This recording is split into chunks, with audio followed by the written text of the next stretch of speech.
प्रभु श्री राम ने अपना धर्म धारण किया, इसीलिए वो मर्यादा पुरुषोत्तम कहलाए। तो धर्म हमें मतलब संस्कारवान बनाते हैं। तो ऐसे धार्मिक स्थलों को अगर विकसित किया जाए, अपने धर्म के बारे में प्रसारित किया जाए, तो लोगों के अंदर जागरूकता और संस्कार आने के साथ साथ ऐसे पर्यटक स्थल लोगों को रोजगार भी मुहैया कराते हैं। तो हमारी उम्मीदें हैं माननीय सम्राट चौधरी जी से, और अब लगता है कि ये तुलसी आश्रम भी बक्सर जिले का एक महत्वपूर्ण पर्यटक स्थल के रूप में उभरेगा।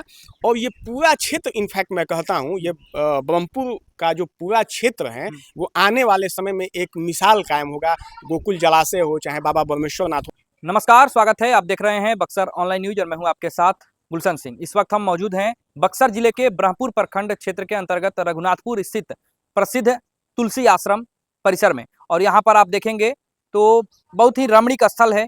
काफ़ी लंबे समय से यहाँ पर जो है लोगों का आस्था यहाँ इस स्थान से जुड़ा हुआ है। और अब यह जो स्थान है ये अब एक अलग पहचान वैश्विक पटल पर लेने जा रहा है। और इसके पीछे जो लगे हुए हैं, जो मुहिम चला रहे हैं, तुलसी विचार मंच के संयोजक शैलेश कुमार ओझा, जो कि स्थानीय युवा हैं, हमारे साथ बातचीत करने के लिए मौजूद हैं। आप लोग लगातार इनको अखबारों में, न्यूज़ चैनलों में और तमाम सरकारी कार्यालयों में, दफ्तरों में आप इनको देखते होंगे। ये अपने लिए नहीं जाते हैं बल्कि इस गांव जवार और क्षेत्र के विकास को लेकर के काफ़ी अग्रणी भूमिका में रहते हैं, अग्रसर रहते हैं। और उसका जो है अब इनके प्रयासों का अब धीरे धीरे जो नतीजे हैं वो भी सामने आने लगे हैं। और तुलसी विचार मंच का जो यह प्रयास है वो काफ़ी सराहनीय है। हम लोग जानने की कोशिश करते हैं। शैलेश जी, आपका हमारे चैनल में स्वागत है। जी, बहुत बहुत धन्यवाद। और धन्यवाद आपके चैनल का कि इस जनोपयोगी और शैक्षिक सांस्कृतिक रूप से महत्वपूर्ण इस स्थल के बारे में आप अपने चैनल पर खबर प्रकाशित कर रहे हैं। शैलेश जी, बहुत दिनों से हम लोग इस तुलसी आश्रम के बारे में सुनते रहे हैं, लोग भी सुनते रहे हैं, लेकिन थोड़ा सा संक्षिप्त में चाहेंगे कि इसके महत्व के बारे में और इसके जो इतिहास है उसके बारे में थोड़ा सा। जी, ये जो तुलसी स्थान है, ये बक्सर जिले का धार्मिक ऐतिहासिक रूप से बहुत ही महत्वपूर्ण शोध स्थल है। गोस्वामी तुलसीदास जी ने यहाँ काफ़ी लंबे समय तक प्रवास किया था और इस स्थल को अपनी तपोस्थली बनाया था। यहाँ रहते हुए ही उन्होंने रामचरितमानस के कुछ अंशों की रचना भी की थी।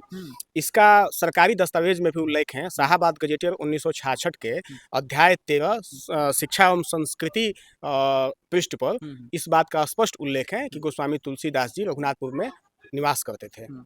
मतलब उस समय यहाँ पर आया करते थे जी, 15वीं शताब्दी में ऐसी मान्यता है कि जब भी वो काशी से पूर्व दिशा की ओर आते थे तो रघुनाथपुर में ही अपना निवास स्थान बनाते थे। यहाँ रहते हुए लोगों को राम कथा सुनाया करते थे। और ये चूंकि त्रेता युग में भी भगवान श्री राम के चरण यहाँ पड़े हुए थे, बक्सर उनकी शिक्षा स्थली थी, तो ये पूरा वन क्षेत्र हुआ करता था।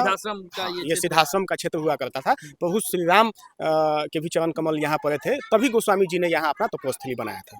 तो यहाँ पर रघुनाथपुर गांव के नामकरण को लेकर के भी कुछ कहानियां हैं तुलसीदास जी से। जी, इस गांव का पुराना नाम जो था वो बेला पतवत था। गोस्वामी जी ने ही इस गांव का नाम रघुनाथपुर रखा था, बेला पतवत से बदलकर।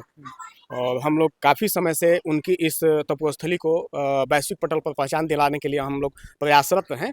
और ये बड़ी खुशी की बात है कि अब इस विषय में सरकारी पहल भी शुरू हो चुकी हैं।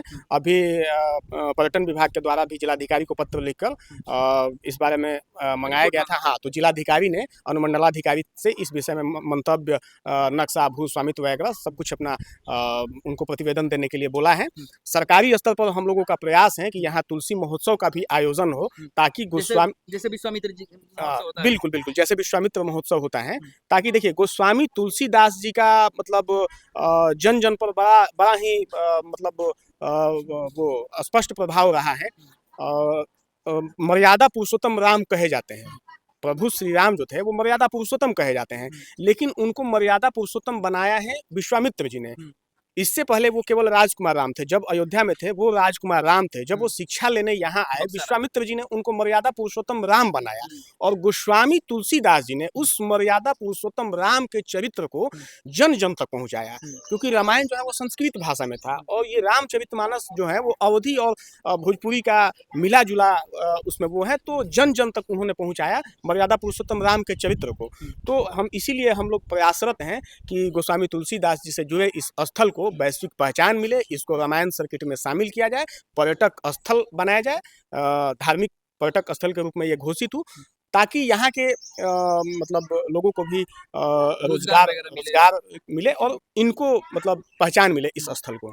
जब शैलेश जी यहाँ पर काफ़ी निर्माण कार्य भी चल रहे हैं युद्ध स्तर पर, किस तरह के यहाँ पर निर्माण कार्य हो रहे हैं? जी, अभी 1 साल पहले पिछले पिछले से पिछले महाशिवरात्रि को यहाँ महाकालेश्वर मंदिर का निर्माण हुआ। ये भी अपने आप में अनूठा मंदिर है। पूरे बिहार में ये शायद दूसरा मंदिर है जिसमें गौमुखी अर्घ्य में शिवलिंग स्थापित है। काफ़ी बड़े शिवलिंग। 3.5 फीट का शिवलिंग है और जो अर्घा जिसमें स्थापित है भगवान शंकर, वो 4 टन का है।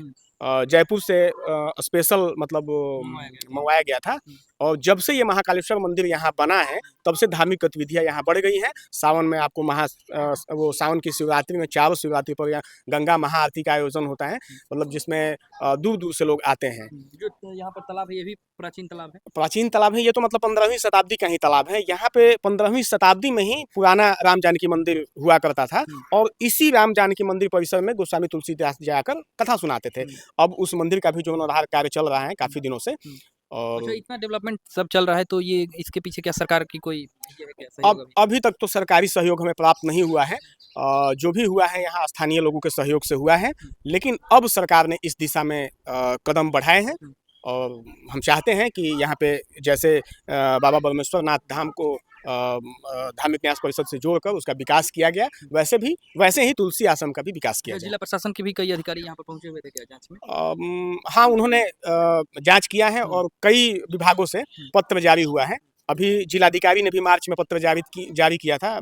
डीएम साहिला जी के पैड पर ये लेटर अनुमंडलाधिकारी के पास आया है। उसके बाद जिला कला एवं संस्कृति पदाधिकारी ने भी अनुमंडल अधिकारी को पत्र लिखा है और अंचलाधिकारी को भी कि इस जगह के भूमि स्वामित्व, नक्शा और अन्य महत्वपूर्ण चीज़ों के बारे में प्रतिवेदन प्रेषित किया जाए। जिस तरीके से सम्राट चौधरी के मुख्यमंत्री बनने के बाद आप देखेंगे तो हरिहरनाथ जी मंदिर क्षेत्र को भी विकसित करने की जो है उसको लेकर कैबिनेट से मंजूरी भी मिल गई है। आपको बहुत सारे धार्मिक स्थलों को बिहार में पर्यटन स्थल के रूप में विकसित किया जाता है। तो क्या लगता है कि आपने जो मुहिम आज से कुछ सालों पहले चलाया था और अब जो सरकार में नए मुख्यमंत्री आए हैं सम्राट चौधरी, जिनका धर्म के प्रति काफ़ी रुझान देखने को भी मिल रहा है, तो आपको लगता है कि आप लोगों के जो प्रयास हैं वह प्रयास जो है अब साकार रूप लेगा और मुख्यमंत्री इस दिशा में भी कार्य करेंगे कि रघुनाथपुर का जो तुलसी आश्रम है इसको एक पर्यटन स्थल के रूप में इसको विकसित किया जाए और इसको वैश्विक पटल पर पहचान दिलाया जाए? जी बिल्कुल, मुझे माननीय सम्राट चौधरी जी से काफ़ी उम्मीदें हैं और होना भी चाहिए। देखिए, धार्मिक स्थल जो है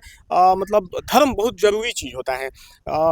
विद्या आपको विद्वान बनाती हैं। अगर आप शिक्षा ग्रहण करते हैं तो आप शिक्षित बनते हैं, विद्वान बनते हैं, लेकिन धर्म आपको संस्कारवान बनाता है। रावण बहुत बड़ा विद्वान था, लेकिन अगर वो अपना धर्म धारण करता, प्रभु श्री राम ने अपना धर्म धारण किया, इसीलिए वो मर्यादा पुरुषोत्तम कहलाए। तो धर्म हमें मतलब संस्कारवान बनाता है। तो ऐसे धार्मिक स्थलों को अगर विकसित किया जाए, अपने धर्म के बारे में प्रसारित किया जाए, तो लोगों के अंदर जागरूकता और संस्कार आने के साथ साथ ऐसे पर्यटक स्थल लोगों को रोजगार भी मुहैया कराते हैं।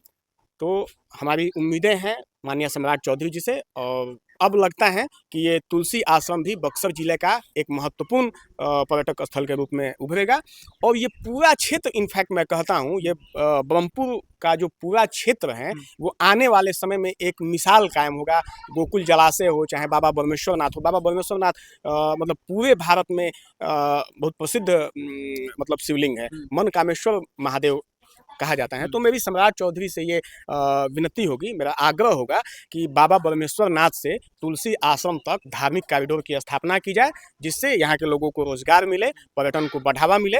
और समय समय पर आप लोग पौधारोपण भी तुलसी विचार मंच के माध्यम से करते रहते हैं।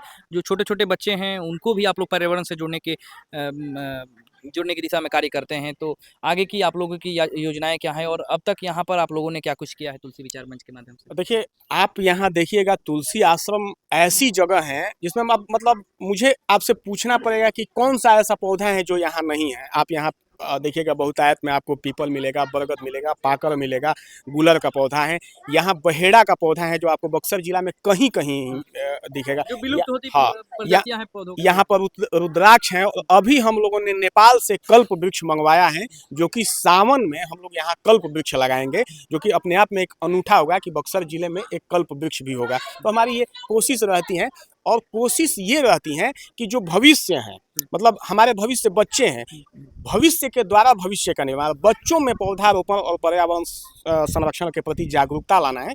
इसीलिए हम लोग बच्चों को पर्यावरण संरक्षण के प्रति जागरूक करते हैं, प्लांटेशन करवाते हैं, उनसे सीड बॉल बनवाते हैं कि खेल खेल में बच्चे पौधा रोपित कर दें, और जब वो पौधा तैयार हो तो किसी को पता भी ना चले कि वो किसके द्वारा लगाया गया है, और तब जाके हम अपने भविष्य को सुरक्षित रख सकते हैं। नहीं तो आप देख ही रहे हैं गर्मी कितनी बढ़ती जा रही है, और खासतौर से बक्सर जिले में। तो हमारा प्रयास रहता है, हमारा मुहिम है कि अपना प्रकृति जो है वो संरक्षित हो, क्योंकि प्रकृति ही भगवान है। बहुत बहुत धन्यवाद, आपके विचारों को सुनकर के बहुत अच्छा लगा। जी धन्यवाद आपका। और आप इस गोस्वामी तुलसीदास की तपोस्थली में आए, बाबा महाकाल का आप कृपा सदैव अनवरत बनी रहे। धन्यवाद। तो आपने सुना किस तरीके से जो तुलसी विचार मंच के संयोजक हैं शैलेश कुमार ओझा, उन्होंने बताया कि यह जो स्थल है काफ़ी प्राचीन स्थल है, पौराणिक स्थल है, धार्मिक स्थल है और इसका ऐतिहासिक महत्व है। और इस ऐतिहासिक महत्व को अब जो है यहाँ के जो लोग हैं तुलसी विचार मंच से जुड़ करके वैश्विक स्तर पर इसको पहचान दिलाने में जुटे हुए हैं, और उसका अब जो है नतीजे भी सामने आने लगे हैं। आपने देखा होगा कि किस तरीके से यहाँ पर महज कुछ ही सालों पहले जिस मंदिर का भूमि पूजन हुआ था, यहाँ का स्थानीय लोगों के सहयोग से महाकाल मंदिर का एक विशाल स्वरूप यहाँ पर तैयार हुआ, और हर साल यहाँ पर जो है धूमधाम से पूजन अर्चना भगवान शिव की जा रही है। महाशिवरात्रि पर काफ़ी संख्या में श्रद्धालुओं की भीड़ यहाँ पर जलाभिषेक के लिए उमड़ रहे हैं। अब बगल में जो है यहाँ पर श्री राम जानकी मंदिर में भी जीर्णोद्धार कार्य तेजी से चल रहा है। धर्म ध्वज लहराने की बात कही जा रही है कि अयोध्या के जो श्री राम मंदिर है उसके तर्ज पर यहाँ पर इस श्री राम जानकी मंदिर का एक जो है रूप देने का प्रयास किया जा रहा है। तो कुल मिलाकर के यहाँ पर अगर देखा जाए तो आने वाले दिनों में निश्चित तौर पर तुलसी आश्रम जो रघुनाथपुर का है, ये बक्सर जिले में एक विशेष पर्यटक स्थल के रूप में विकसित होते नजर आएगा, क्योंकि यहाँ के लोग काफ़ी जागरूक हैं और केवल स्थानीय स्तर पर आवाज़ नहीं उठा रहे हैं, बल्कि जो पढ़े लिखे यहाँ के युवा हैं वो लगातार पत्राचार जिला प्रशासन से लेकर के प्रधानमंत्री, मुख्यमंत्री, पर्यटन मंत्री, तमाम जो संबंधित कार्यालय हैं, मंत्रालय हैं, वहाँ तक यहाँ के लोग जो हैं पहुँच रहे हैं। तो उम्मीदें भी अब जग गई है, क्योंकि जिला प्रशासन भी एक्टिव हो चुका है और यहाँ पर सीमांकन से लेकर के मापी तक के कार्य अब प्रगति पर हैं। बने रहिए हमारे साथ, फिर मिलेंगे। धन्यवाद।